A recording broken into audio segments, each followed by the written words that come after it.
My family said I'd make the wedding awkward. They said it like a fact, not an insult. My mother's voice was calm, my sister's fiancé smirking in the background. Just try not to ruin your sister's day for once. Okay, she added, like humiliating me was a favor. No shouting, no scene, just quiet exile wrapped in polite smiles. I watched them drive away that morning, the car stuffed with roses and promises. I didn't follow. I stayed home tracing sunlight across the floor, wondering how family could celebrate by erasing someone. That night, the news broke, and their perfect day went up in flames. I grew up in a house where silence was a form of love, where my mother's approval came in small nods, and my father's praise in fixed smiles. My sister Nyla was the shining one, the kind everyone rushed to protect even from her own mistakes. I was the builder, the one who cleaned the mess, who made sure things looked perfect again before anyone else noticed the cracks. Maybe that's why I became a restoration contractor. I liked fixing what other people broke old houses' furniture, sometimes even people. When Nyla announced her engagement, I wanted to be happy for her. I really did. I helped her choose flowers, measured the backyard for extra seating, even paid the deposit for the venue when her card declined. I told myself it was what family does, but the closer the wedding got, the less I was needed. Group chats went silent. Planning calls accidentally happened without me. At first I thought it was oversight. Then I realized it was intention. Mom became the messenger. She called with that overly careful tone, the one she used when she'd already made a decision for me. "It's going to be a small ceremony," she said. "We just want everything peaceful." I asked peaceful for who, she sighed like I was already exhausting her. "Just try not to ruin your sister's day for once, okay?" That line sat in my chest like a stone. I wanted to ask when I'd ever ruined anything when covering for Nyla's debts, or babysitting her kids, or co-signing her failed cafe loan counted as sabotage. But I didn't. You can't win a war they don't admit exists. The next week, I drove to my parents' house to drop off some tools Dad needed for his garage project. The house looked the same as always. Victorian trim, peeling paint curtains drawn. Inside, Mom was arranging white roses in a vase. "For the rehearsal dinner," she said. "The kitchen smelled like vanilla candles and control. Your sister's dress fitting is tonight. You could come if you promise not to make things uncomfortable." I almost laughed. The line between invitation and insult was so thin in this family, it was practically invisible. "Don't worry, I told her I won't make anything uncomfortable." Her smile tightened as if relief and guilt shared the same face. That evening, I stood on my porch watching the sun drop behind the Rockies, the air sharp with pine and coming rain. I thought about how easily people can rewrite history, how my absence would become proof that I didn't care, not the result of being told not to come. Somewhere music was starting, a celebration I helped build when I wasn't meant to see. Maybe silence really was love in my family, or maybe it was just a prettier name for erasure. The day before the wedding, my phone buzzed with photos I was never meant to see. My cousin posted a rehearsal selfie, my parents front and center Neela in white, her fiancé Travis with that salesman smile that always looked like it came with fine print. The caption read, "Tomorrow's the big day. Everyone looked radiant, everyone except me, because I wasn't there." I told myself I didn't care that I'd earned a quiet Saturday free from family politics. But when the laughter in those pictures started to feel too loud, I turned off my phone and sat at my workbench. The Buchanan Project, a century-old farmhouse I'd been restoring, was waiting for me. I ran my hands along the smooth grain of the newel post I'd repaired. Strong, balanced, stable. Everything my family wasn't. By afternoon, a storm rolled in over Denver, the sky bruised gray thunder pressing against the windows. I made tea, not wine this time, and tried to convince myself that staying home was the right choice. No scenes, no whispers, no giving them more ammunition to paint me as difficult. Still, the quiet felt strange, like holding your breath for too long. At 6, Mom called. I watched her name blink across the screen until it stopped. No voicemail, no text, just silence, which in my family was never peace, it was punishment. When night fell, the city lights flickered through the rain. I stood by the window watching headlights blur on the wet street, wondering what was happening miles away at the Ridgewood estate. I could picture it too easily, my parents greeting guests with rehearsed smiles, Nyla glowing under chandeliers I helped choose Travis, charming everyone with empty compliments. A notification pinged. Another, then dozens. I picked up the phone. Group messages flooded in. You're missing out. The ballroom looks insane. Best wedding of the year. I scrolled through each photo, a knife. My family, laughing, champagne flutes raised toasts to new beginnings. Then one message cut through the noise.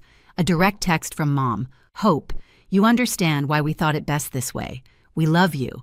No period, no heart emoji, just a statement clean and final. I set the phone down and stared at it. The rain outside thickened into a steady downpour. Water streaked the glass like the house itself was weeping. I whispered, so I didn't go. And for the first time in my life, I didn't feel guilty for choosing myself.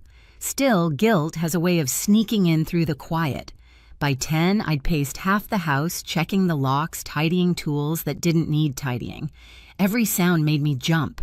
The thunder, the creak of the old floorboards, it all sounded like footsteps, like ghosts I couldn't quite shut out.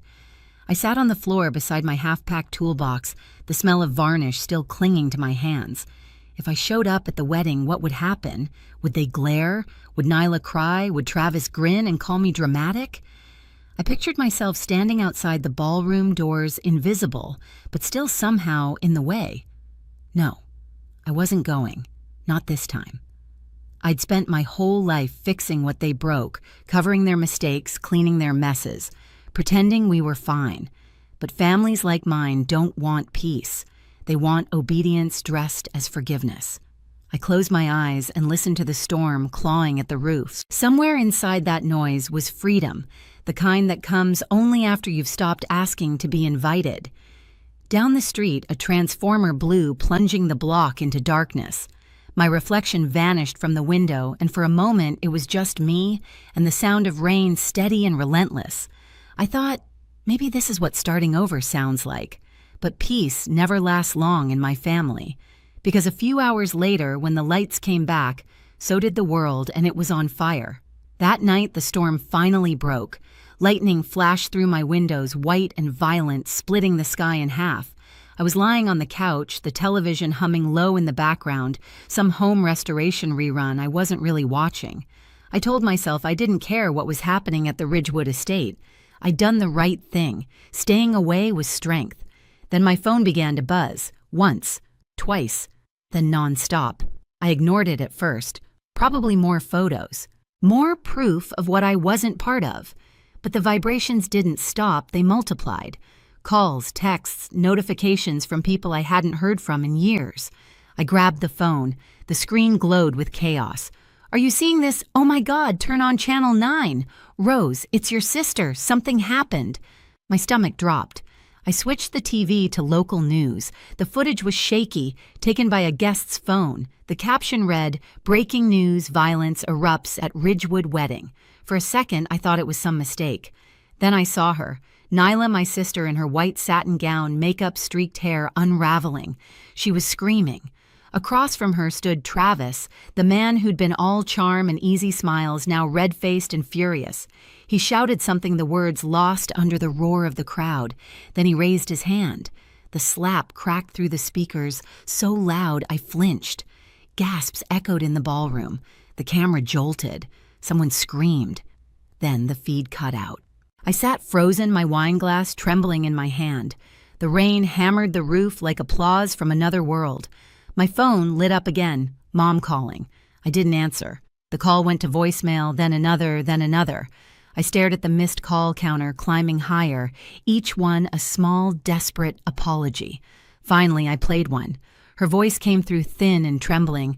"Rose, please, your sister's hurt. She needs you. We're at the hospital. Please come." I pressed the phone to my chest, breathing shallow. For years, that was my role, to rush in when things fell apart, to clean, to fix, to forgive. But something in me shifted that night. They'd told me I would ruin the wedding. Turns out they didn't need my help. I turned the TV volume down. The anchor's voice was still talking about alleged assault and charges pending, but it all sounded distant, like static. I walked to the window. Outside, the rain had stopped. The street glistened under the streetlights, quiet and washed clean. I could have grabbed my keys, driven to that hospital, held Nyla's hand like I always did. I could have been the dependable one again. But what would it change? I hadn't been invited to her joy. Why should I be summoned to her wreckage? My reflection stared back at me in the glass, tired, pale, unflinching. Not this time, I whispered. The phone buzzed again. Another call. Another chance to fall back into the role they'd written for me. I silenced it and set it face down on the table. The house was quiet again, only the clock ticking. Somewhere, sirens wailed in the distance. And for the first time in years, I didn't feel guilty. I felt free. The morning after the wedding, sunlight felt wrong, too bright, too normal for what had happened. I woke to another avalanche of messages, headlines, and 100 different versions of the same video. It was everywhere now on TV online, even replaying muted on a cafe screen when I went to grab coffee. Local wedding ends in assault, the captions read, looping the same grainy footage over and over again. In the clip, Yu's white dress looked almost translucent. Under the chandeliers, her face streaked with mascara. Travis's shout came muffled, but the sound of the slap was unmistakable. The crowd's gasp was sharp enough to pierce the room every time I heard it. Someone's bouquet hit the floor. Champagne spilled. Cameras flashed. That's how it ended. They're forever captured in 30 seconds of chaos.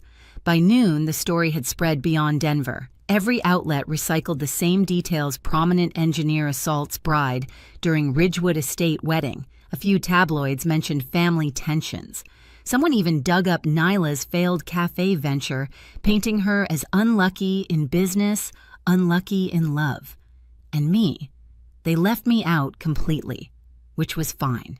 For once, I didn't mind being invisible. The first knock came that afternoon. I didn't have to check the peephole. Only one person knocked like that, 3 quick raps, 1 long pause, then 2 more. The rhythm of control. I opened the door.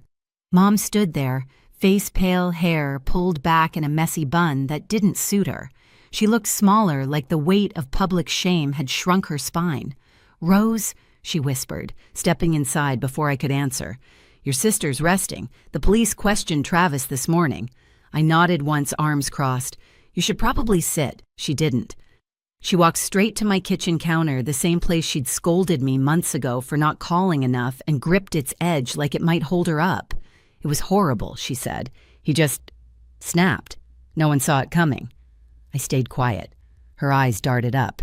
"I know you're angry. You have every right to be. But please don't make this worse." That line almost made me laugh. Worse. "You told me not to come." I didn't. And it still turned into a disaster. Tell me how that's my fault. I didn't say it was your fault. You didn't have to. For a long time, only the hum of the refrigerator filled the space between us. Then she whispered, "Your sister's asking for you." I exhaled slowly, trying to steady the rush of conflicting emotions. Anger, guilt, pity. "Of course she is," I said finally. "She's always asking for me when the pieces are already broken. Rose, please. She needs support. The press," I cut her off. "The press will move on. They always do. But you," I stepped closer. "You told me staying home was best. You told me my presence would ruin everything." She flinched. I was trying to protect her. "No," I said. "You were trying to protect the illusion." Her eyes glistened, but she didn't cry.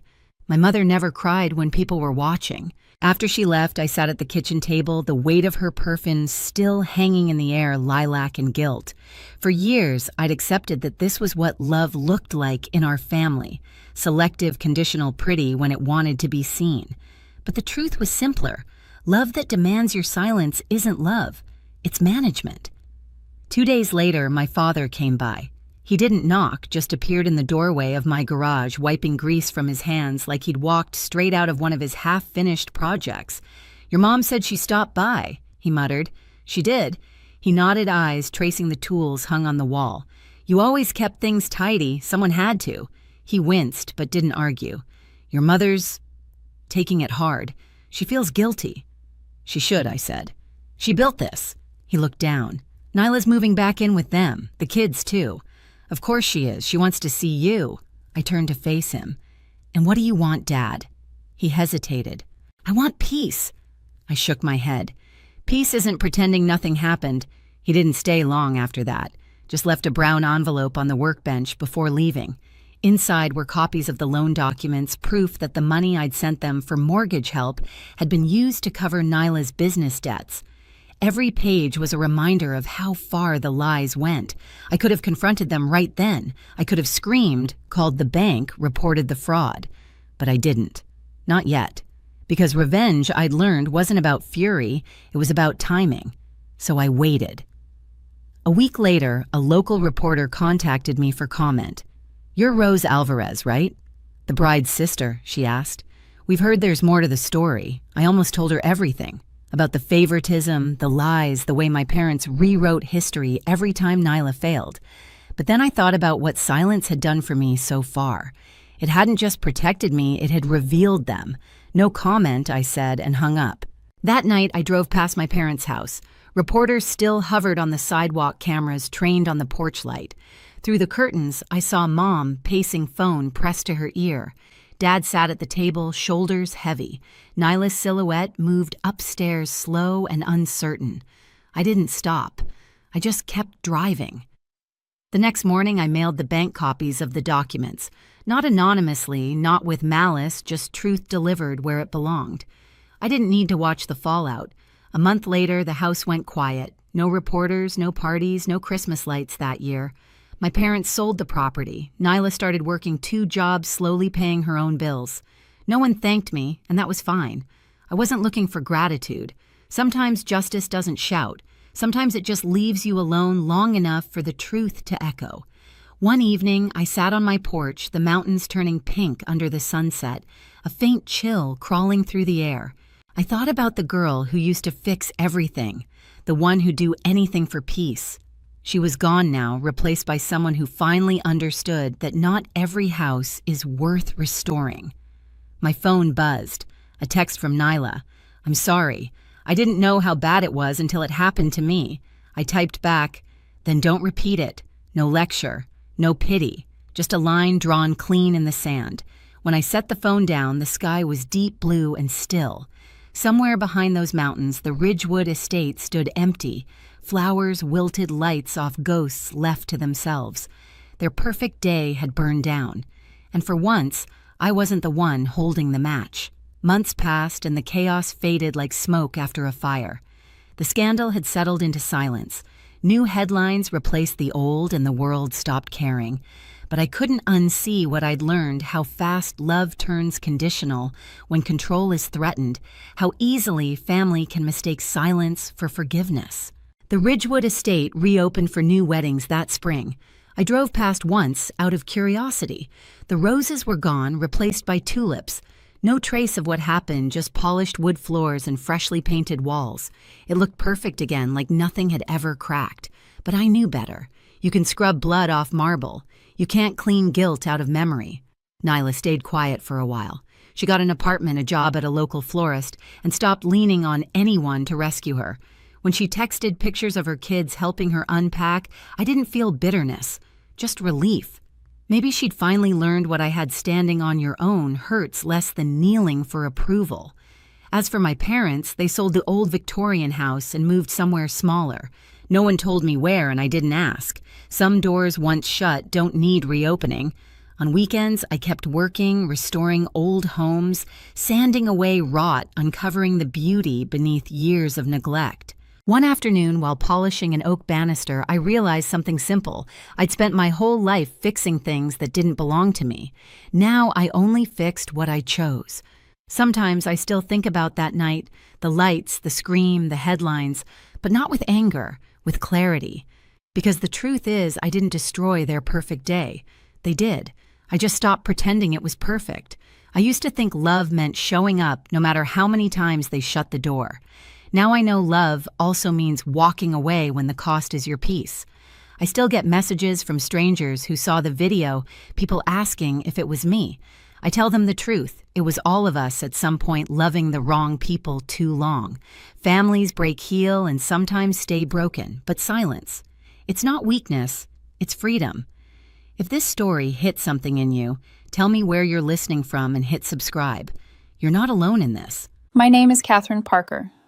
I'm 29 years old, and I used to believe that love was measured by how calm you stayed when things got uncertain. For the longest time, I thought that made me a good partner, patient, understanding, never jealous, never dramatic. But now I realize sometimes silence is just another way of letting someone slowly disrespect you. Stephen and I met 2 years ago at a friend's birthday dinner. I still remember that night, clearly. Him walking in late, flashing that easy, unbothered smile that made people forgive anything. He was loud where I was quiet, spontaneous where I planned everything. He teased me for being the sensible one, and I teased him for being the chaos in a tailored suit. Somehow it worked. Back then, we fit like opposites that balanced each other, or maybe I just worked too hard to keep the balance steady, while he leaned wherever he wanted. Stephen worked in event planning, so his weekends were always filled with weddings, parties, and corporate celebrations. He was the kind of man who could charm anyone, parents, clients, entire rooms. I used to be proud of that. I'd tell friends, he's the life of every event. I'm lucky. And for a long time, I believed it. We rarely fought. He said he liked that I was low drama. I thought it meant he valued my peace, but now I think it just meant I never challenged him. His family loved me, especially his mother. She'd say things like, "Catherine keeps you grounded, Stephen. Don't mess that up." I'd laugh it off, pretending not to notice how Stephen would roll his eyes when she said that like being grounded was a burden, not a blessing. Still, I loved being around them. Stephen's sister Hannah was getting married soon, and the whole family was buzzing with excitement. They included me in every little thing: seating charts, cake tastings, dress fittings. Stephen would groan, "You're more involved than the bride," and I'd joke, "Maybe because I actually show up when I say I will." He'd smile, kiss my forehead, and everything would feel okay again, for a while. But then little things started to shift. Stephen stopped texting back as quickly. His calls became shorter. When I asked how work was going, he'd say, "You don't have to check in every 5 minutes." I wasn't checking in every 5 minutes. I just cared. At first, I blamed stress. The wedding was near, and he had so much on his plate. I told myself, he's tired, not distant.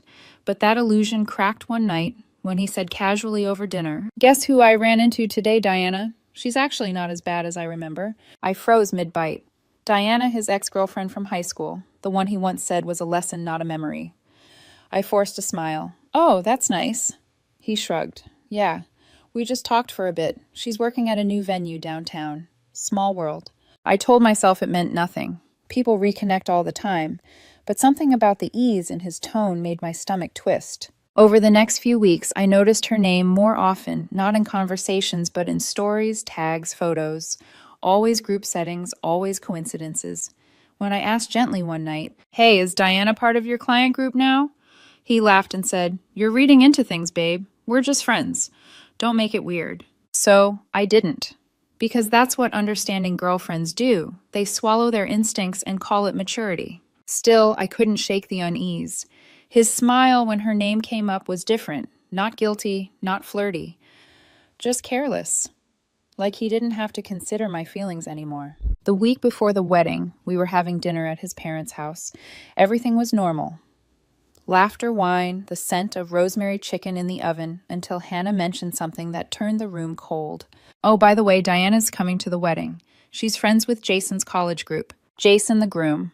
I remember the way Stephen froze for half a second, then shrugged, like it was no big deal. "Yeah, it's fine. Everyone's friends. No drama." His mother shot him a warning glance. "Stephen, maybe that's not appropriate," but he waved her off. "Mom, relax. Catherine's not the jealous type. She's secure." That word again. Secure. It felt less like a compliment and more like an excuse. I smiled politely through dinner, but something in me started shutting down. It wasn't about Diana. It was about the way he assumed my silence was guaranteed. Later that night, as I washed dishes beside his mom, she touched my arm gently and whispered, "You don't deserve to be tested like that, dear." I smiled weakly. "It's just a wedding, Mrs. Lewis. I'm fine." She sighed like she knew I wasn't. 2 nights before the wedding, Stephen texted me while I was getting ready for bed. "Just a heads up, Diana might be there with a date. Don't make things awkward." No. "Hey, how was your day?" No. "You okay with that?" Just an instruction. Don't make things awkward. I stared at the screen for a long time before replying. Noted. He sent back a thumbs up emoji. That was it. As I put my phone down, I caught my reflection in the mirror. Tired eyes, clenched jaw.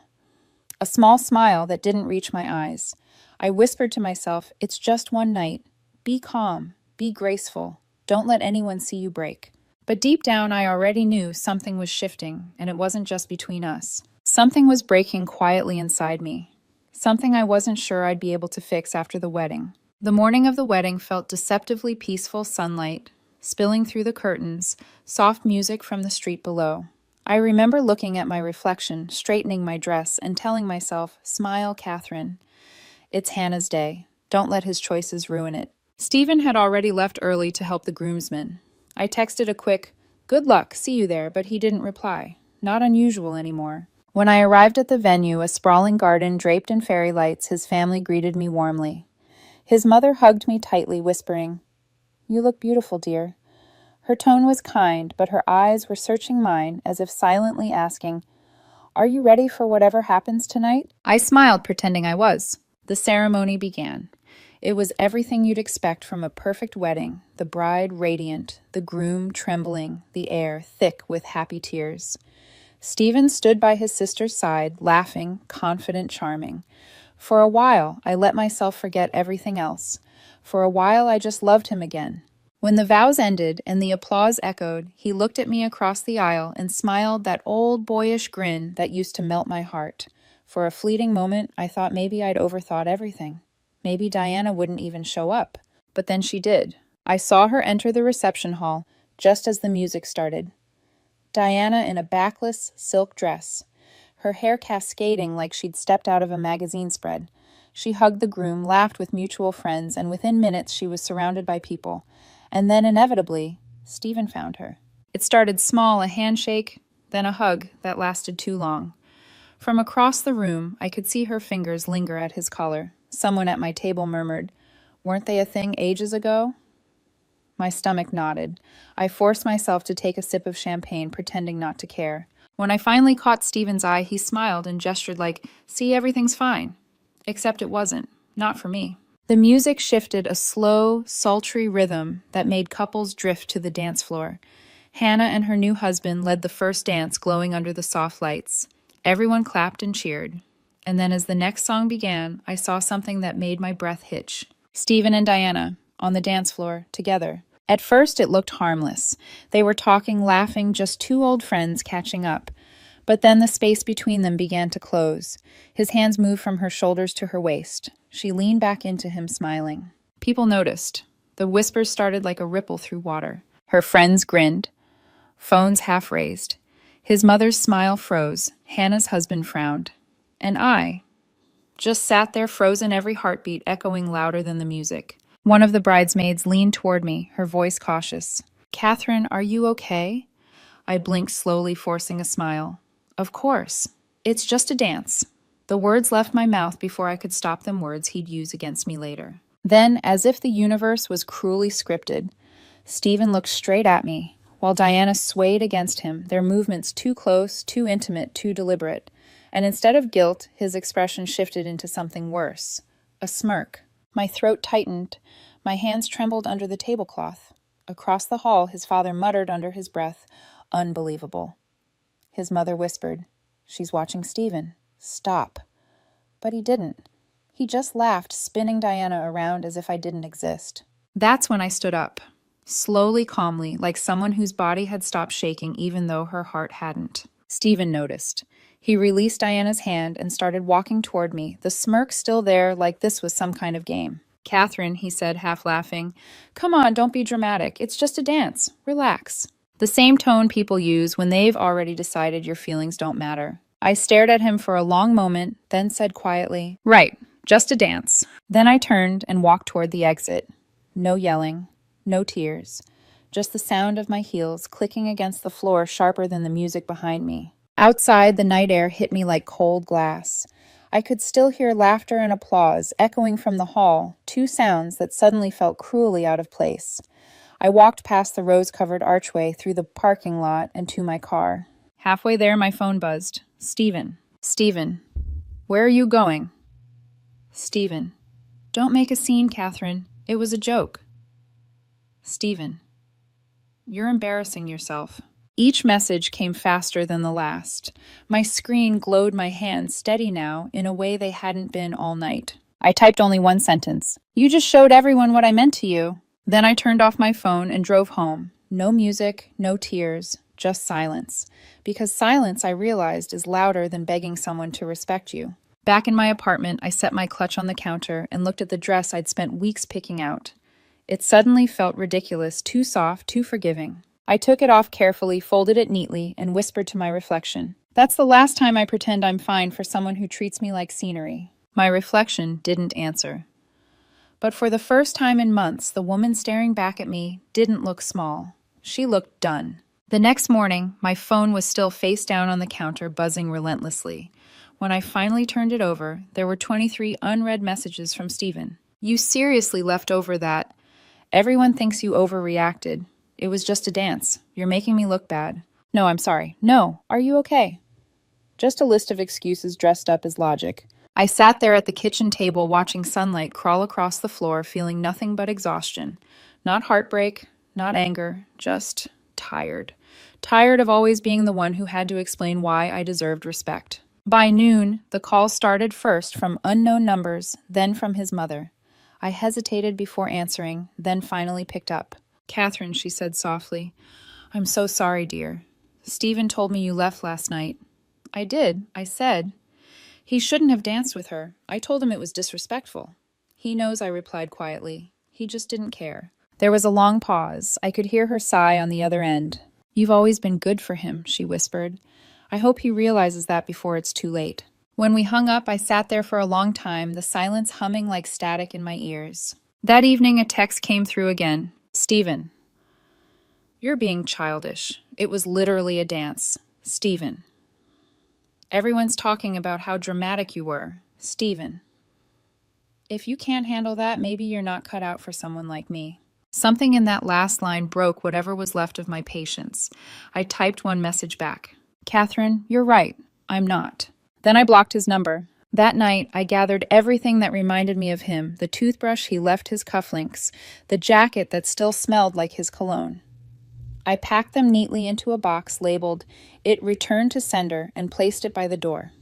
There was something strangely therapeutic about it, like reclaiming pieces of space he'd quietly taken over. When the doorbell rang 2 hours later, I didn't answer. Through the peephole, I saw him hair messy tie loose, holding his phone like a weapon he didn't know how to use. He knocked again. "Catherine, come on, don't be like this. You're overreacting. It was one stupid dance." I stayed silent. "You're really not going to talk to me? You're acting like I cheated. Still nothing." "Fine. Stay mad. You'll come around." He waited a few more seconds before walking away. His footsteps faded, but the echo of his arrogance lingered. That was the moment I realized he didn't even feel guilty, just inconvenienced. A few days passed. Mutual friends started reaching out, some out of curiosity, others out of habit. "Hey, what happened at the wedding?" "Stephen's saying you just stormed out for no reason," I replied simply. "He danced with his ex, told me to relax. That's all. No dramatics, no embellishment, just the truth." Apparently, the truth was enough. It traveled faster than his version ever could. Soon, messages from his side stopped altogether. The silence was so complete it felt almost sacred. 3 days later, I got a call from Hannah, his sister, the bride. Her voice was careful, heavy with embarrassment. "Catherine, I wanted to apologize for what happened. It was awful, and I'm so sorry you had to sit through that." "You don't have to apologize," I said softly. "It wasn't your fault. Mom and Dad are furious with him," she continued. "They said he ruined the wedding video." "Video?" I asked, frowning. "Yeah, the videographer caught the whole thing. You can see everything, the dance, the looks your face when you left. It's hard to watch." For the first time, I almost laughed. "That sounds about right." Hannah hesitated. "He's been a mess, you know. Keeps saying you ghosted him, but honestly, I think he's just embarrassed." Embarrassed, the word people use when they don't want to say wrong. Before we hung up, she said quietly, "You deserve better, Catherine. For what it's worth, everyone saw what happened." That night, I sat on my balcony, the city lights flickering below, thinking about those words. Everyone saw what happened. For so long, I'd been afraid of being misunderstood, of people believing his version instead of mine. But suddenly I realized it didn't matter, because I saw what happened. I knew the truth, and that was enough. A week later, Stephen tried again, this time from a different number. "I miss you. We can fix this. You know I didn't mean to hurt you." I didn't reply. Silence, I'd learned, was the only response that couldn't be twisted into a debate. Still, I read every word. Not because I was tempted, but because it reminded me who I refused to become again. By the fourth day, the tone shifted. You're really just going to ignore me. You think you're better than me. You'll regret this. No one will ever love you like I did. That one made me laugh. A quiet, disbelieving laugh that came from finally being free. Because he was right about one thing: no one would ever love me like he did. And that was exactly the point. 2 weeks later, his mother texted me again. He's struggling. Keeps saying he doesn't understand why you won't talk to him. Because I don't need to, I typed back. Then I deleted the chat and sat back breathing deeply, as if exhaling months of quiet humiliation in one long, steady breath. For the first time, the silence didn't feel empty. It felt powerful. And I realized something I wish I'd learned years ago. Love doesn't always end with anger. Sometimes it ends with peace. A peace so absolute, it leaves the other person wondering if they ever mattered at all. It started with a message from Hannah. Just 3 words. It's online now. I didn't know what she meant at first until my phone buzzed again with a link. The wedding video.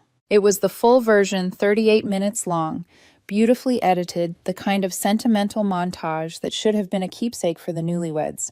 Except now it had a different legacy. Somewhere around the 20-minute mark, the camera panned to the dance floor the moment Stephen and Diana decided to turn someone else's wedding into their reunion stage.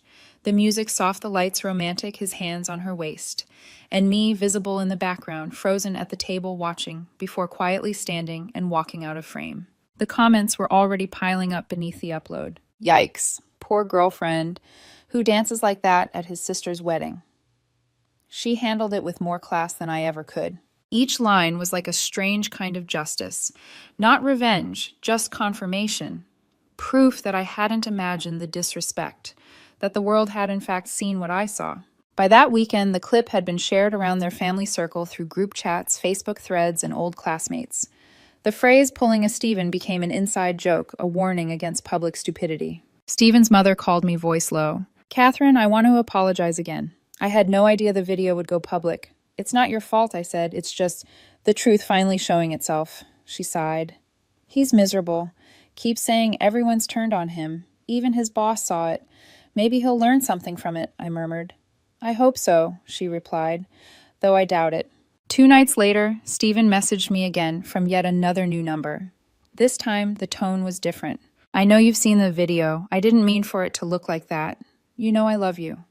Right? I just got caught up in the moment. Please, Catherine, can we talk just once?" I read the text under the dim light of my bedroom. My cat curled beside me, a cup of cold tea, untouched on the nightstand. There was a time I would have answered, would have given him space to explain the inexcusable, but I'd already learned explanations are just new ways to reopen healed wounds. So I let the messages sit unread. That same week, I met up with Maya, a mutual friend who'd been at the wedding. We hadn't spoken since. She hugged me tightly at the cafe. "Catherine, I just wanted to say, I'm proud of how you handled everything." "Thanks," I said quietly. "Stephen's been spiraling. He told people he lost his job. Apparently his clients didn't want him planning their events after the video went viral." I nodded slowly, stirring my coffee. "I didn't want this," I said truthfully. "I just wanted peace." Maya gave a small, knowing smile. Sometimes peace comes after the storm decides to drown itself. We sat in silence for a bit. The cafe hummed with normal life laughter, coffee machines, clinking cups. It was strange how the world stayed steady while someone else's fell apart. That night, as I walked home through the soft drizzle, I got another message. "Stephen, everyone's laughing at me. My mom won't talk to me. Hannah blocked me. Are you happy now?" I paused on the sidewalk, raindrops tapping my phone screen. Happy, no. But finally at peace, yes. I didn't reply. I just locked my phone and kept walking, my reflection flickering across the wet pavement like a ghost I'd finally stopped chasing. A week passed before he tried again, this time at my workplace. It was Friday afternoon, quiet in the office, when the receptionist whispered, "There's someone asking for you downstairs." I went to the lobby and saw him standing there, no swagger, no charm. Just Stephen, shoulders slumped, eyes tired. He was holding a small paper bag, his favorite peace offering coffee, my usual order. "Hey," he said softly, "you look good." "Stephen," I said evenly, "you shouldn't be here. I just wanted to apologize. Properly. You already did.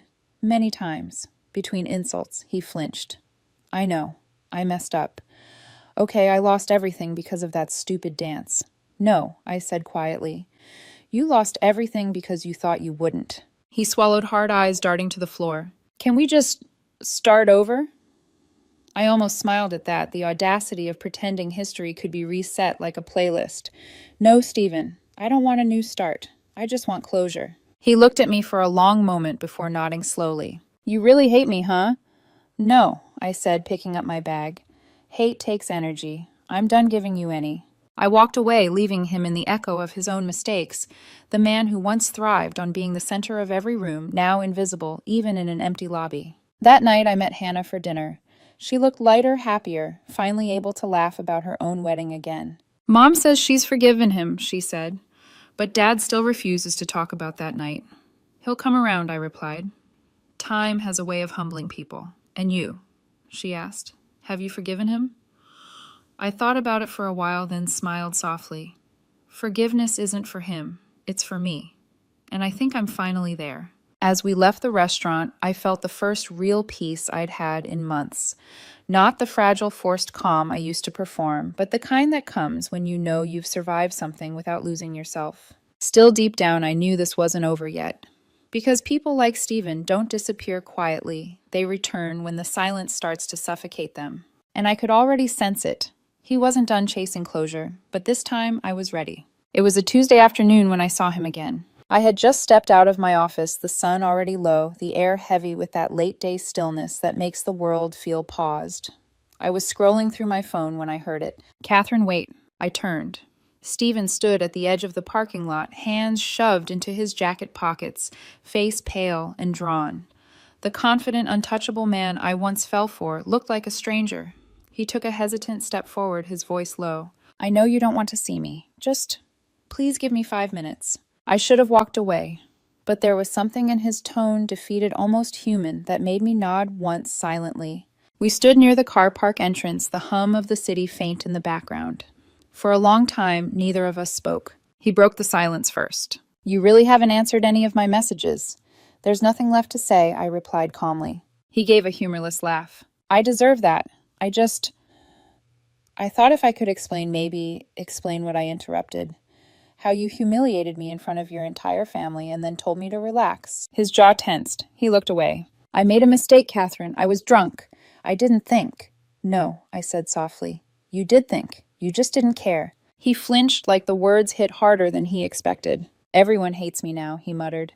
My mom barely talks to me. Hannah's furious. Diana. He stopped himself. What about Diana? I asked. She's with someone else, he said bitterly. Apparently I'm the joke now. Feels like karma, doesn't it? I met his eyes steady and calm. Karma isn't revenge, Stephen. It's a mirror. He sighed, running a hand through his hair. I just wanted to say I'm sorry. For everything. You didn't deserve that. I messed up the best thing I ever had. There it was, the apology. I thought I wanted months ago, but now that it was here, it felt hollow. Too late. Too small. Like handing someone a bandage after setting the fire. I crossed my arms, watching him struggle to find the right words. You know, I said quietly, I used to think if someone hurt you, the only way to move on was to hear them admit it. But I don't need that anymore. He frowned. Then why are you here to see if I still cared? I took a deep breath. Turns out I don't. He looked like I'd just taken the last bit of oxygen from his chest. You're cold, Catherine. No, I said softly. I'm calm.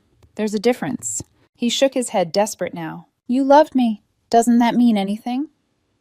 It did, I replied. But love doesn't survive disrespect. Once that's gone, there's nothing left to fix. He opened his mouth to argue, but stopped, his expression collapsing into quiet defeat. For the first time, I saw what he looked like without pride, to protect him, just a man who finally realized he wasn't special anymore. You really mean that I do? The silence that followed was strange, almost sacred, like two ghosts saying goodbye to the living versions of themselves. Finally, he nodded. I hope he treats you better. There's no he, I said. Just me, and that's enough. He looked away, blinking fast. You always were better at peace than I was. You just never stopped to notice, I replied. He gave a small, broken smile, the kind people wear when they know they've lost the one person who truly saw them. Take care, Catherine, he said finally. You too, I answered. Then he turned and walked away. I stood there long after he left, the sound of his footsteps fading into traffic. The world felt strangely light. No bitterness, no regret, just air, clean and quiet. As I walked toward my car, music drifted from the restaurant across the street. A wedding party inside, couples dancing beneath warm lights. The same song from that night floated through the air, distant but unmistakable. I stopped for a second listening. Once that song had made my heart ache. Now it was just a melody, pretty harmless, ordinary. I smiled, whispering under my breath, "You can't haunt me with what I've already outgrown." Then I opened my car door, sat down, and exhaled. The chapter was over. The silence, once heavy and suffocating, now felt like freedom. For the first time in months, I drove home without checking my phone. 6 months later, peace had become my daily routine. No dramatic texts, no overthinking, no waiting for a reply that would only hurt. My mornings began with sunlight and coffee instead of anxiety. My nights ended in quiet, not confrontation. Stephen had become a ghost story, the kind that used to keep me awake, but now barely made me blink. Every so often, I'd hear snippets about him from mutual friends. He moved back in with his parents. He quit event planning. He's been trying to start fresh. But the thing about people who destroy their own peace is they never start over. They just circle back to the same chaos, hoping someone else will rebuild it for them. I'd stopped being that someone. Life was simple again. I'd joined a pottery class on weekends, started running in the mornings, and even adopted a stray cat that liked to sleep beside my laptop when I worked. Sometimes I'd catch myself smiling for no reason, not because something happened, but because nothing did. No drama, no noise, just stillness. Peace, I realized, doesn't come from getting the closure you want. It comes from deciding you don't need it. One quiet Friday evening, my phone buzzed with a message from an unknown number. I didn't recognize it at first until I read the first word. "Stephen, hey, it's me." For a moment, I stared at the screen, the words blurry under the soft glow of my bedside lamp. 6 months, and he still found a way back to my phone. Another message followed almost immediately. "Can we please talk? I saw you in Maya's story. You look happy. I'm glad. I just wish things had gone differently. I miss you, Catherine. I really do." The old version of me would have felt that familiar ache, that tug of nostalgia mixed with pity. But now it just felt distant, like hearing a song I'd outgrown. Still, curiosity made me type a simple reply. "What do you want, Stephen?" The 3 dots appeared instantly. "Just closure. I've been through a lot since the wedding. Lost friends. My family barely talks to me. And Diana," I stopped reading for a moment and whispered, "Of course," he continued. "She moved on. Turns out she was just using me. I guess I just wanted to say sorry. I didn't realize what I had until it was gone. You were always too good for me. Maybe too good." I leaned back, letting the silence of my apartment fill the gaps between his words. Apologies always sound honest when the world stops applauding them. Then another message appeared. "Maybe we could get coffee sometime just to catch up. No pressure." My fingers hovered over the screen. Then I typed slowly and deliberately, "No need, I've already got closure." He didn't respond right away. Then one final text. "You really don't care anymore, do you? After everything after us, you just moved on like I never mattered." I waited a few seconds before replying. "You mattered. You just don't anymore." This time there was no follow-up message, just silence, the kind that used to sting, but now felt like completion. 2 weeks later, I ran into Maya again at a local cafe. She waved, smiling. "You look peaceful," she said, sipping her latte. "That's because I am," I replied. "Did you ever hear from him again once?" It ended in 2 sentences. "Good," she said. "You deserve the ending on your terms." We talked about everything else, work, travel, the stray cat I named Luna. And for the first time in a long while, my life felt completely mine. When I left the cafe, the air was warm, soft. Down the street, a restaurant was hosting a wedding reception, laughter spilling out onto the sidewalk, fairy lights glowing in the dusk. For a moment, I stood there watching through the glass, the sound of music floating out the same song from that night. I waited to see if it would hurt. It didn't. It was just another love story in motion, and I was just another passerby who finally understood that some endings aren't tragedies, they're transitions. As I walked home, I thought about everything Stephen once told me. He wanted passion, excitement, attention. I wanted steadiness, respect, peace. In the end, we both got what we wanted. He got his attention. I got my peace. And peace won. My name is Laura Carter. I'm 28 years old. And I used to think love was about patience. about holding on through every rough patch because one day it would all make sense. But the truth is, sometimes patience just keeps you stuck in a place you were never meant to stay. When I met Lucas, he was all charm and confidence, the kind of man who seemed born under better lighting, always smiling, always surrounded by people who wanted to be near him. He worked in marketing back then, but he talked more about vision and energy than actual goals. I found it refreshing, even a little inspiring. He made me laugh, made me feel seen in a way that quiet people like me rarely do. I've always been the calm one, the listener, the observer, the steady hand in every storm. Lucas said he loved that about me. "You balance me," he used to say, tracing his fingers across my wrists like I was something delicate he could break if he wanted to. I mistook that for tenderness. When we moved in together, I thought it was the next step in a growing partnership. He had just quit his job to find his purpose, and I didn't mind supporting us for a while. I make decent money as a UX designer, and I believed in him. He said he needed space to dream, to plan something bigger. I told myself love means giving your partner time. The months went by. He still hadn't found another job, but he always had time for gym sessions, rooftop brunches, and photo shoots for his Instagram. Every day he'd post quotes about ambition and independence while I quietly paid the rent, the bills, and the groceries he forgot to pick up. At first, I brushed it off. "He's figuring things out," I'd tell my best friend Tabitha when she raised an eyebrow at his spending habits. "He just needs encouragement." She never said it outright, but I could see the concern in her eyes, the way she hesitated before changing the subject. It wasn't all bad, though. There were nights when he'd hold me and talk about wanting a family, a house by the lake, a dog named Milo. He'd make me laugh until I forgot how tired I was. Those moments felt real, the kind that convince you love is worth the hard parts. But the hard parts were becoming the pattern, not the exception. He started making little comments that dug beneath the surface. "You're too quiet," he'd tease when I didn't have much to say at a dinner party. "You should be more spontaneous." Or, "You're lucky I'm patient with your overthinking." When I'd come home from long hours at work exhausted, he'd scoff and say, "You're too young to act like you hate your life already." If I asked him to help with dishes or laundry, he'd roll his eyes. "God, Laura, you sound like someone's mom." It wasn't just the words, it was the tone. The slow erosion of respect disguised as humor. The more he belittled me, the harder I tried to be the understanding girlfriend. I thought if I showed him enough love, he'd remember the version of me he once admired. But love doesn't fix contempt. It just delays the fallout. One afternoon, I came home early from work and heard laughter coming from the bedroom.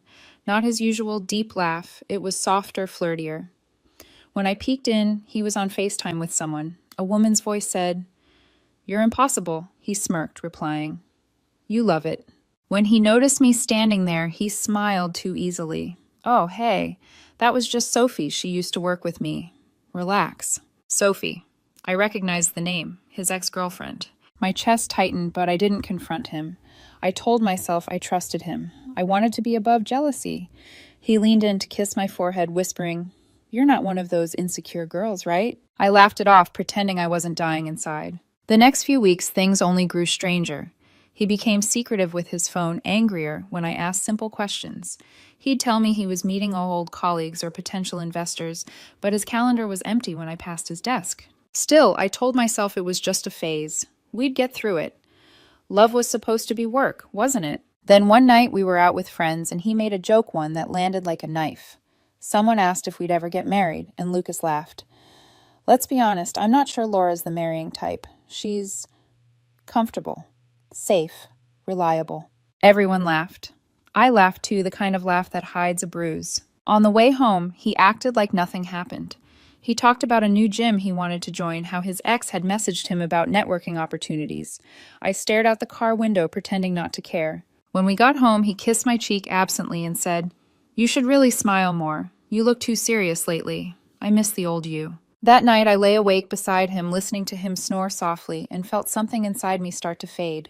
I wasn't angry, just hollow. I thought about the version of myself I used to be: optimistic, kind, eager to believe in people. Somewhere between his half-truths and careless jokes, that version had started to disappear. The next morning, I decided to try one last time. Maybe a quiet dinner would remind him of what we had. His favorite sushi candles, the playlist he used to hum along to. I wanted to believe we could find our way back. I texted him before I left the office. Don't eat, I'm bringing dinner. No reply. I figured he was busy or napping. I picked up the order anyway, 2 rolls edamame and the miso soup he always said reminded him of college. When I reached the apartment, the first thing I noticed was the silence. The second thing, a pair of unfamiliar heels by the door. For a second, my brain searched for harmless explanations. Maybe a friend, maybe a neighbor stopping by. But then I heard it laughter low and intimate from the bedroom. Something in me went very still. I didn't storm down the hall. I didn't shout his name. I just stood there holding the bag of sushi and listened. A man's voice would have made me angry. But this woman's laugh, that light smug kind of laugh, made me feel something colder. When the bedroom door opened, he stepped out first, shirtless hair, damp from a shower. Then her, Sophie, wearing my robe. For a moment, none of us spoke. Then Lucas smiled, almost lazy. Oh, you're home early. She tilted her head, smirking. This is awkward. Or maybe not. You should really thank him for staying with you as long as he did. I didn't move, didn't cry, just watched her, then him. And for the first time, I didn't feel heartbreak. I felt clarity. I set the takeout bag gently on the counter and pulled the spare key from my pocket, the one he used when he forgot his. I placed it next to the sushi. You already left, Lucas, I said quietly. I'm just catching up. Then I walked out the door without another word. Outside, the air felt different, sharp, clean, like I'd been underwater for years and finally broke the surface. For the first time in 2 years, I didn't feel love. I didn't even feel pain. I just felt free. I didn't go far that night. Just walked until my legs started to ache and the city lights blurred into streaks of gold. My phone buzzed in my pocket, again and again, Lucas calling, then texting. Laura, come back. You're overreacting. It's not what you think. We need to talk like adults. Each message made me walk faster. By the time I reached Tabitha's apartment, I was shaking not from anger, but from the strange calm that had settled over me. She opened the door before I even knocked twice. Laura. Her voice was soft, but sharp enough to cut through the fog in my head. I didn't say anything. I just held up the sushi bag, cold by now, and whispered, dinner's on me. She didn't ask questions. She just pulled me inside, sat me on the couch, and turned on some old comfort show we used to watch in college. I think it was Gilmore Girls. The noise helped. The normalcy helped. We didn't talk about him that night. I slept on her couch and woke up to sunlight spilling through the blinds. The world was still turning somehow. That was the hardest part, realizing life doesn't pause for heartbreak. I didn't cry the next morning either. I made coffee, scrolled through my emails, and even sent a few work replies. It was like I'd switched to autopilot. The emotions were still there, I knew they were, but buried under layers of disbelief and exhaustion. Tabitha watched me quietly. You don't have to be strong right now, she said. I'm not, I replied. I'm just done. 2 days later, I went back to the apartment to grab my things. I half expected him to be gone, or maybe to find my clothes in garbage bags on the floor, but the place was spotless, too spotless. The faint smell of his cologne hung in the air, mixed with cheap air freshener. On the counter, there was a note in his handwriting. We both said things we didn't mean. Come home. Let's talk. I stared at the words for a long time before crumpling the note and dropping it into the trash.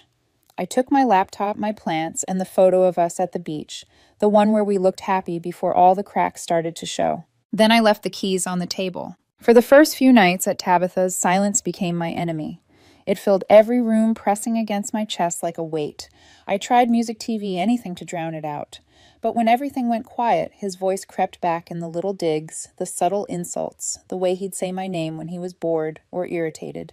I realized I'd been living inside that tone for 2 years. By the end of the week, I started running again, something I hadn't done since before Lucas. It hurt at first. My lungs burned, my legs screamed, but with every step I could feel parts of him peeling off me like dead skin I'd been carrying too long. Then a few days later, I saw her. Scrolling through Instagram, one of our mutual friends had posted a story. Sophie smiling on my couch, holding a wine glass, captioned, clearing the energy in my space. I stared at the photo, frozen. My couch, my throw pillows, my space. It was almost funny how predictable it was. The woman who mocked me for working too much was now pretending she'd earned the peace she stole. I didn't comment, I didn't text, I just blocked her, then him, then deleted their pictures, their messages, their ghost. For a few days I felt better, lighter. I went to work, cooked dinner with Tabitha, even laughed again. I thought maybe, just maybe, that was it. But closure never comes that easily. A week later, Jenna, one of our mutual acquaintances, texted me out of nowhere. Hey, you probably don't want to see this, but I figured you should know. Attached were screenshots from a group chat. Sophie had been bragging. Yeah, I slept with her boyfriend. Big deal. He was boring anyway. I just wanted to see if I could still get him. She acted like some perfect girlfriend, but he was dying inside with her. Each message hit like a slap, but the last one made me pause. Honestly, I stayed longer than I planned. Rent-free, and his card always worked. Win-win. I didn't cry. I didn't scream. I just stared at the screen until the letters blurred. Sophie hadn't stolen Lucas, she'd just taken her turn using him. I texted Jenna a quick thanks and promised I was fine.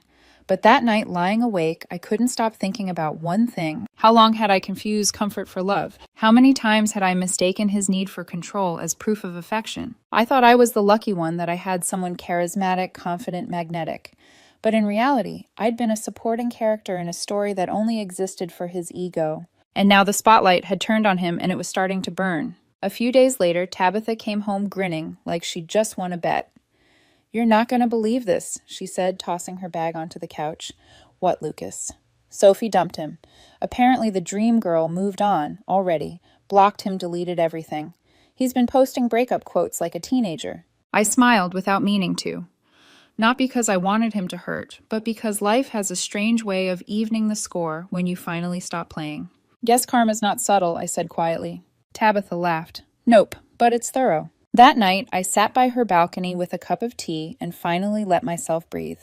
The city hummed below distant sirens, laughter, the rhythm of life moving forward. I thought about the sushi still sitting in that apartment the night I left, about how it symbolized everything I'd been trying to serve to someone who never had an appetite for love that wasn't centered around him. For the first time, I didn't feel like I'd lost something. I felt like I'd been returned to myself. Still, a quiet part of me whispered, "He's not done yet." Because men like Lucas never accept silence as closure. They always come back when the applause fades. It's strange how quiet freedom can feel at first. There's no music, no dramatic transformation, just the absence of chaos. 2 weeks had passed since I left Lucas. I hadn't blocked his number yet, mostly because I wanted to see if he'd even try. He didn't. Not at first. And that silence told me everything. He wasn't grieving. He wasn't heartbroken. He was just embarrassed that I'd walked away before he could. I started to rebuild my life piece by piece. I went back to my apartment complex, signed a new lease for a small studio a few blocks from work. It wasn't fancy, but it was mine, the kind of place where I could actually hear my own thoughts. When I unpacked my boxes, I found one labeled miscellaneous, full of small things that used to make me happy. My sketchbook, an old film camera, a candle that smelled like vanilla and salt water. All things I'd set aside because Lucas didn't like them. He said candles were a waste of money, and my sketching was too childish for a professional woman, so I stopped. That night I lit the candle anyway. The flame flickered soft and steady like a heartbeat I'd almost forgotten was mine. A few days later, I was scrolling through social media and nearly laughed out loud. Lucas had posted a photo shirtless in my old living room with a caption that read, "New chapter, elevating my energy. Only real ones stay."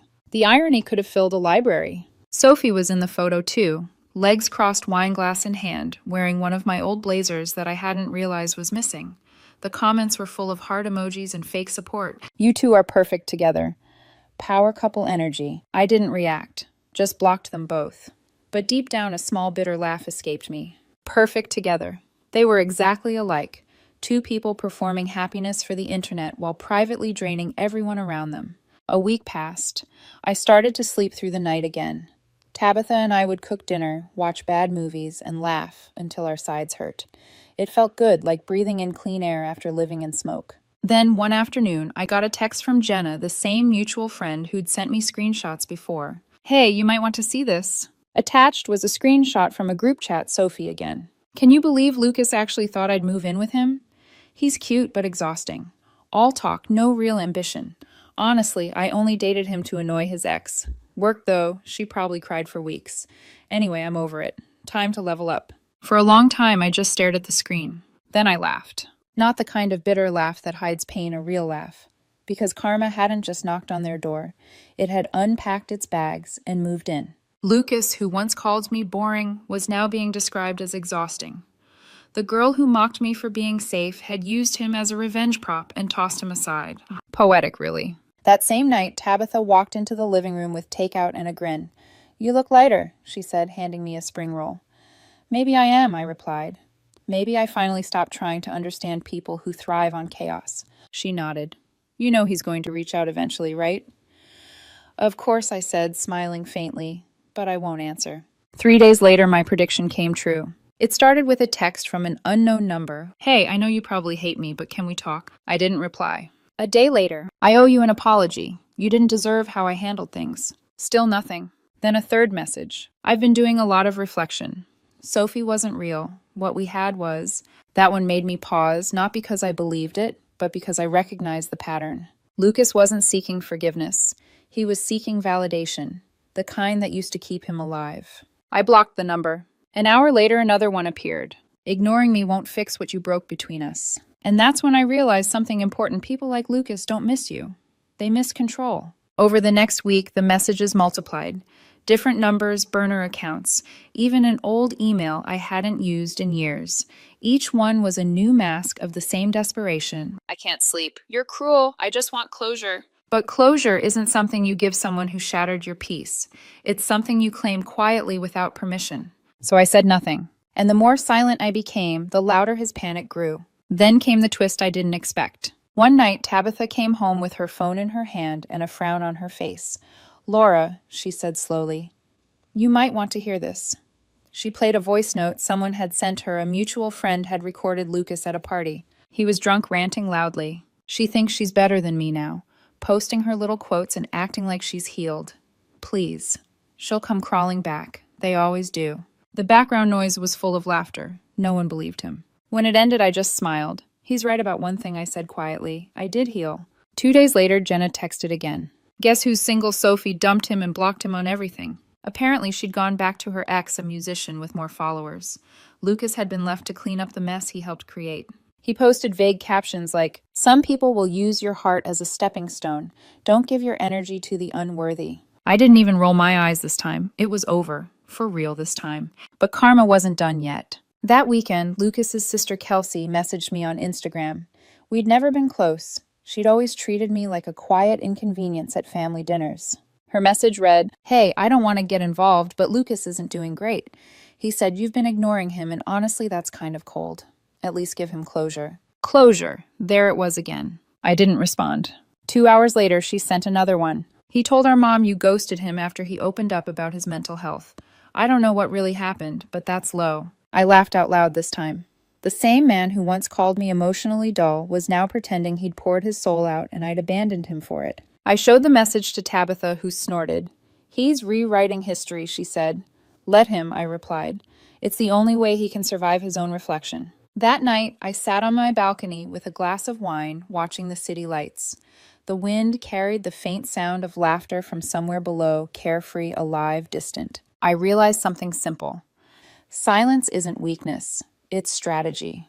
Because people like Lucas only understand noise, and nothing destroys their ego faster than being met with nothing at all. Still, a part of me knew this wasn't his last attempt. Lucas wasn't the kind of man to fade quietly. He'd find new ways to get my attention, to force his way back into the narrative. But this time, the story didn't belong to him. It was mine, and I wasn't handing it back. It started quietly, a text here, an email there, and then it began to snowball. One morning, my phone lit up with an unfamiliar number. I know I've made mistakes. Can we meet for coffee? I just want to explain. I stared at it for a long minute before pressing block.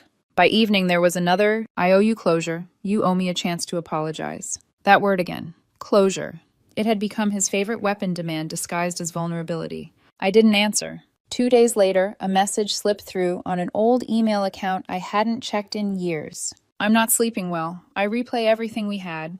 Sophie meant nothing. I was lost. You were the only one who ever really understood me. No apology, just excuses dressed as reflection. I deleted it. The next morning, a new email arrived. You made me feel invisible. You worked all the time. I just wanted to feel wanted. There it was, the shift from guilt to blame.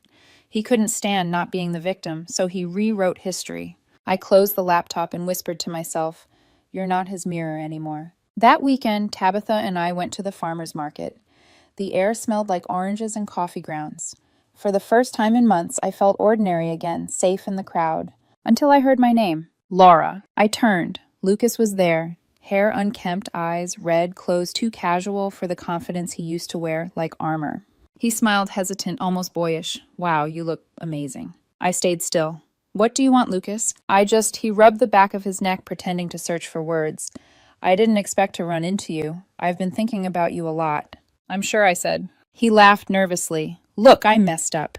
Sophie lied to me. She used me. That must have been hard, I said evenly. It was. I thought you'd at least care, after everything we had. I met his eyes. You said I should thank you for even staying with me. Consider this my thank you. His smile faltered. So that's it. You're just over it. I'm just done performing pain for you, I replied. Tabitha stepped beside me, protective, without a word. Lucas's expression shifted softness, replaced by anger. You've changed.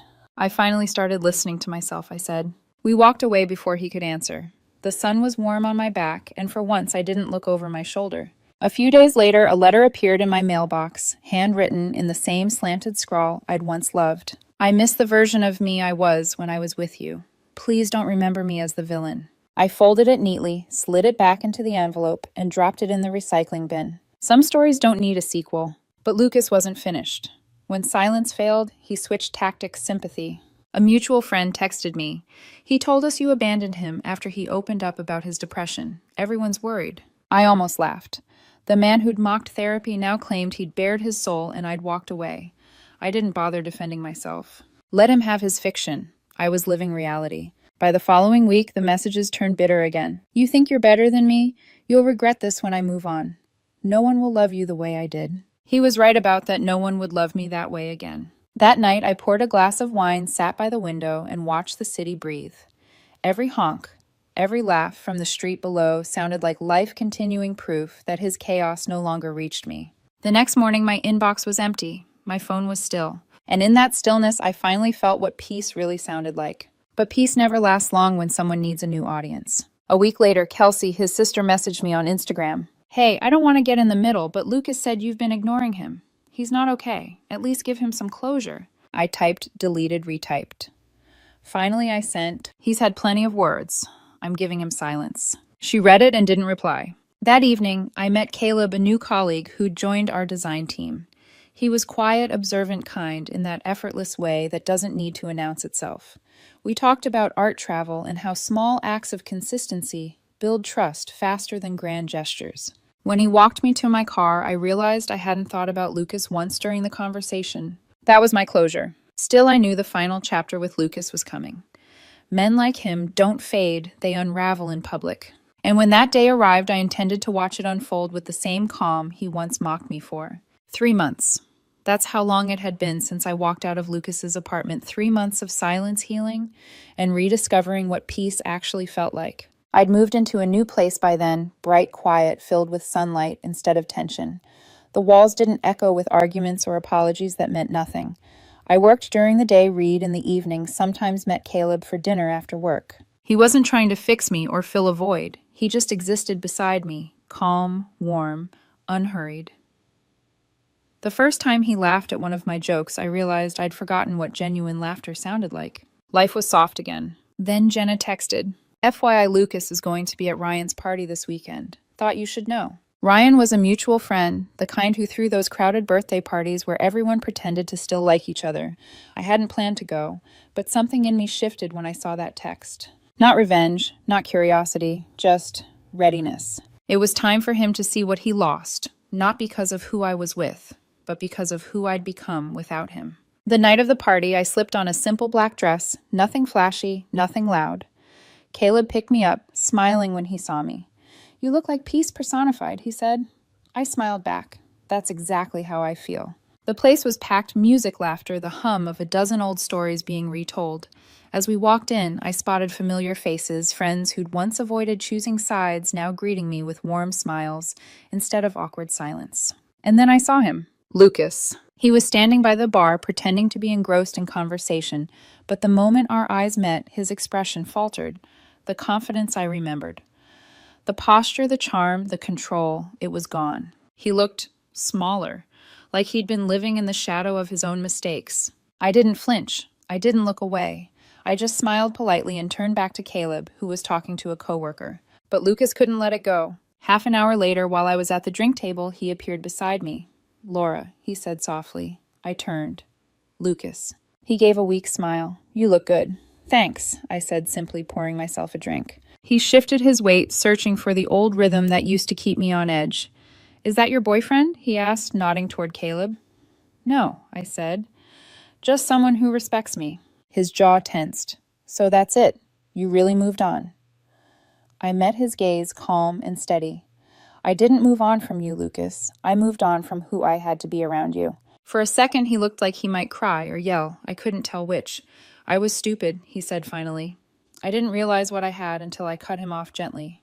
You realized it when you lost control, not when you lost me. He blinked as if the words hit harder than he expected. I thought you'd always be there, he whispered. I didn't think you'd actually leave. I didn't think you'd actually give me a reason to. He let out a short, humorless laugh. You really think you're better off now? I tilted my head. I don't think about you enough to compare. For a moment, we just stood there, the music dulling the crowd, fading into a blur. It felt like standing in the ruins of a house I'd once tried to rebuild over and over until I finally walked away. Then his voice broke through the quiet. I hope he breaks your heart. I smiled, not cruelly, but with the kind of peace he'd never understand. He couldn't if he tried. And I walked away. Caleb was waiting near the patio holding 2 drinks. Everything okay? Better than okay, I said, taking one. He smiled, but his eyes studied me. That was him, wasn't it? It was, I admitted, and I said goodbye without saying it. We clinked glasses. Behind us, Lucas stood alone by the bar, staring into his drink, like it might offer him another version of the story, one where he still had control, where I hadn't slipped away quietly and rebuilt without him. But that version didn't exist anymore. Later that night, as Caleb and I left, I caught one last glimpse of Lucas in the reflection of the glass door, still standing there, surrounded by people, but entirely alone. I didn't feel anger or triumph or even pity, just nothing. And that nothing was everything I'd fought for. When I got home, I took off my heels, set my phone on the counter, and stared at my reflection in the mirror. For the first time in years, I didn't see the woman he tried to break, I saw the woman who refused to stay broken. The next morning, I woke to a final text from an unknown number. You really meant it, didn't you? You never looked back. I typed a single reply. There was nothing to look back at. Then I deleted his number for the last time. And that was it. No fireworks, no grand ending. Just silence, clean, calm, final. Sometimes closure doesn't arrive with tears or forgiveness. Sometimes it's just the sound of your own footsteps walking away, steady, unhurried, free. It's been 6 months since that night. 6 months since I walked out of that party and left Lucas standing under those dim lights surrounded by people who didn't really see him. I haven't heard from him since. Not a text, not an email, not even a passive-aggressive quote post like before. And maybe that's the real ending, the kind that doesn't need noise or confrontation. Just absence. In that silence, I rebuilt my life from the ground up. My new apartment is small, but it feels alive. There's sunlight spilling through the curtains every morning, plants thriving on the windowsill, and quiet music humming from the kitchen while I make coffee. I hung up a few photos, ones that represent who I am now, not who I was trying to be. My favorite sits on the bookshelf, a candid photo of me and Tabitha laughing with our heads thrown back, eyes crinkled completely unposed. It's the first photo of myself that doesn't feel like proof of survival, it just feels like living. Sometimes when I walk to work, I still pass the cafe where Lucas and I used to sit on Sunday mornings. The barista still recognizes me. She always gives me a knowing smile, like she's proud of me for something unspoken. I've seen Lucas once since the party across the street outside a bar. He didn't notice me. He looked thinner, quieter. His eyes were unfocused, like he was still searching for a mirror that could show him who he used to be. I didn't feel anything. Not pity, not resentment. Just neutrality, the kind that comes when your wounds finally scar over. My life has become slower, simpler. I started sketching again, the kind of quiet drawing I'd given up years ago because Lucas said it was childish.